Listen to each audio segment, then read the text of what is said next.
दिल्ली की महापौर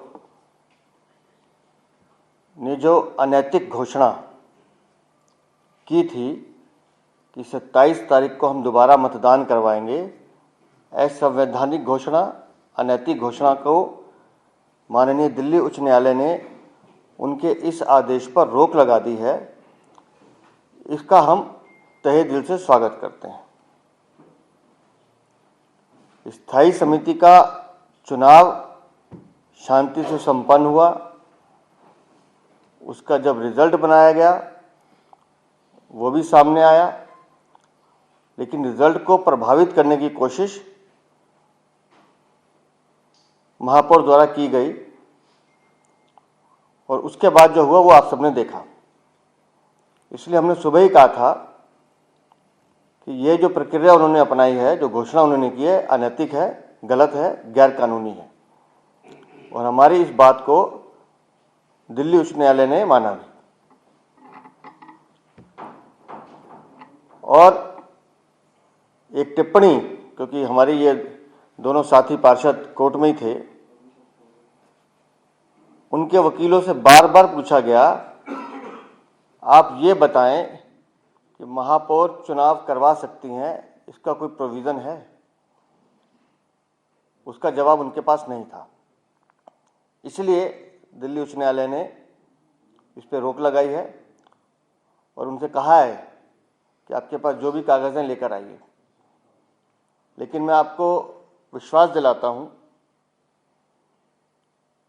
कि इसमें सत्य की जीत आज भी हुई है, आगे भी होगी। और आम आदमी पार्टी जिस निरंकुशता से शासन चलाने की आदी है, दिल्ली नगर निगम में हमारी साथी पार्षद एक अंकुश का काम करेंगे और उनकी इस बदमाशी को स्वीकार नहीं करेंगे। और ये छटपटाहट उनके चेहरे पे दिखाई भी देती है। इसलिए ये निर्णय बड़ा अच्छा और लोकतंत्र की रक्षा के लिए है, जिसका हम स्वागत करते हैं। और मुझे लगता है कि आगे भी जब पूरी सुनवाई हो जाएगी, सत्य की जीत होगी और यकीनन स्थायी समिति के चुनाव में जो परिणाम टेक्निकल एक्सपर्ट द्वारा दिया गया है वही मान्य होगा, ऐसा हमारा मानना है। लगातार जिस तरह से घटनाएं आपके सामने घटित हो रही हैं, आप उसके प्रत्यक्ष गवाह हैं और कहीं ना कहीं जैसे हम प्रताड़ित हैं, आप भी हैं, क्योंकि कभी इमरजेंसी की सिचुएशन में आपको 24 घंटे रिपोर्टिंग करनी पड़ी होगी, लेकिन ये हालात नगर निगम में बना दिए गए। मेयर और डिप्टी मेयर के चुनाव में भी रात को जिस तरह से हुआ, हमारी जो मांग थी कि चुनाव को 1 नंबर से शुरू किया जाए, उन्होंने खुद अपने निर्णय को कि मोबाइल इस्तेमाल नहीं होगा, 1 नंबर से होगा, आपके सामने अपने ही निर्णय को पलटकर साबित किया कि हमारी मांग सही थी। कल भी चुनाव आपके सामने बिल्कुल शांति से हुआ, कई घंटे चला, मिनटों का खेल नहीं था। रिजल्ट की कैलकुलेशन भी क्योंकि टेक्निकल होती है, प्रेफरेंशियल वोटिंग की वजह से वो भी घंटों चली और 5-6 घंटे की शांतिपूर्ण प्रक्रिया पूर्ण होने के बाद रिजल्ट शीट तैयार हुई, जिसे मेयर मैम को दिया गया। मेयर मैम दूसरे रिजल्ट को डिक्लेयर करना चाह रही थी, जिससे कि एमएस ऑफिस और टेक्निकल स्टाफ जो कि उन्हें असिस्ट कर रहा था वो एग्री नहीं था।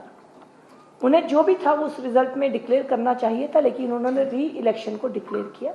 आज यही बात हमने ऑनरेबल कोर्ट में जाकर अपनी एप्लीकेशन लगाई थी कि क्या ये री इलेक्शन जायज़ है, और 1 घंटा 35 मिनट की सुनवाई के बाद ऑनरेबल कोर्ट ने ये कहा है, जैसा कि अध्यक्ष जी ने कहा, कि उनको दोबारा इलेक्शन कॉल करने का राइट नहीं है जब तक पिछला इलेक्शन का डिसीजन या कोई भी जो उस दिन हुआ था वो क्लोज नहीं हो जाता।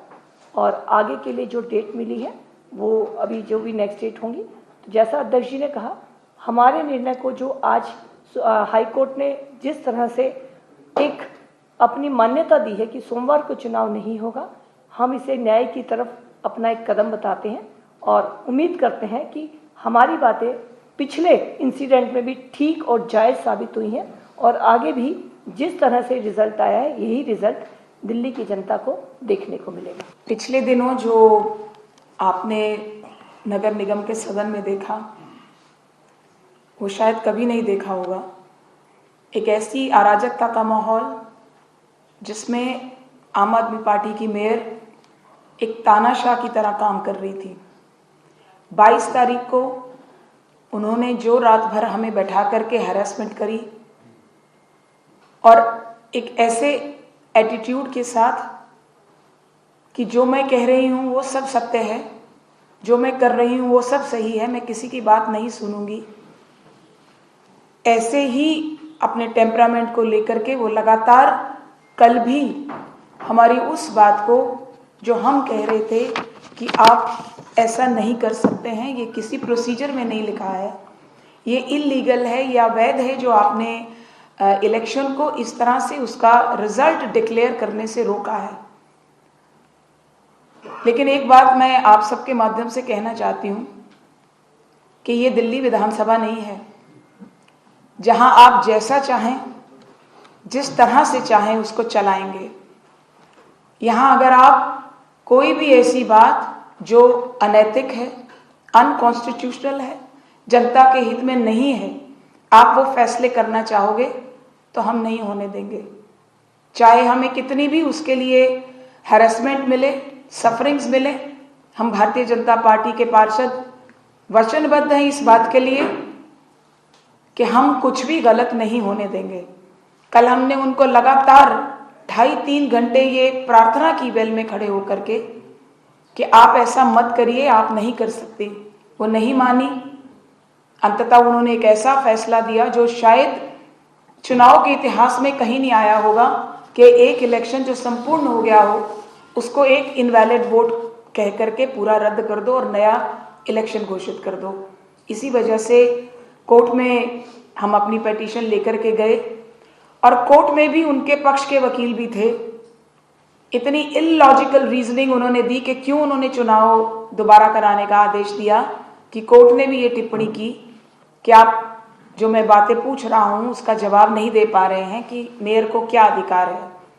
तो मैं ये समझती हूं कि न्याय मिला है आज कि चुनाव अभी नहीं होगा और उसके बाद जो बाकी पिटीशन का हिस्सा है उसके ऊपर री एग्जामिनेशन होगा और कोर्ट अपना निर्णय देगी। और मैं यही विश्वास करती हूँ कि जो बातें हमने उस पिटीशन में कही हैं कोर्ट उसको पूरी तरह से मानेगी और जो चुनाव हो चुका है वही चुनाव माना जाएगा।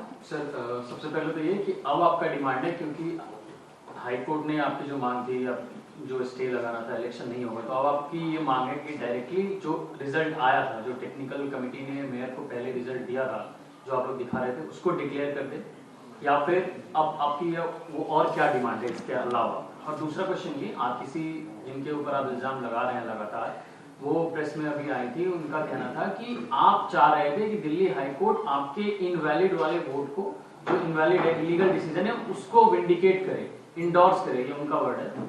आपका क्या रिप्लाई है इसके ऊपर? मुझे लगता है आतिशी हो या आम आदमी पार्टी का कोई भी और नेता, ये फरेब की राजनीति के माहिर लोग हैं। हमने तो वो पिटीशन ही नहीं लगाई 1 वोट वाली। हमारी पिटीशन केवल और केवल फ्रेश इलेक्शन की घोषणा पर रोक लगाने के लिए थी। तो कहां से आ गया 1 वोट वाला सवाल? इन्हें झूठ बोलने का कोर्स कराया हुआ है अरविंद केजरीवाल जी ने। सर आगे सोल्यूशन क्या होगा फिर, क्योंकि कोर्ट ने तो अब मना कर दिया री काउंटिंग के लिए। अब सदन चलेगा या नहीं चलेगा, और उसमें क्या आप लोगों की डिमांड रहेगी कि जो पुराने रिजल्ट थे उसी को लेके डिक्लेयर करा जाए? देखिए, सदन, भारतीय जनता पार्टी सदन चलने के विरुद्ध नहीं है। हमारे अध्यक्ष ने कल भी कहा, आज सुबह भी कहा कि हम सदन को चलाने के लिए पूरा सहयोग देने के लिए तैयार हैं, मगर मनमाने ढंग से, जैसे अभी तीनों बहनों ने भी कहा, मनमाने ढंग से सदन नहीं चलेगा।